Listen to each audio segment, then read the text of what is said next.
Good morning everyone. I Naveen Garg welcome you in your science class.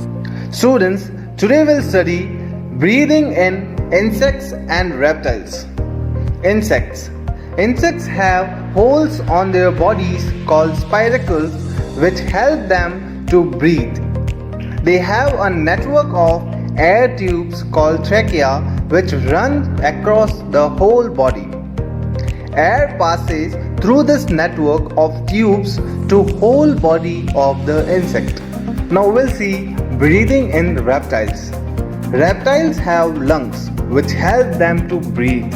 Also, birds have lungs. They take in oxygen through the holes on the upper portion of their beaks and give out carbon dioxide.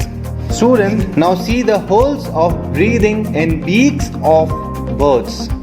That's all for the day. Have a nice day. Stay home. Stay safe. Thank you.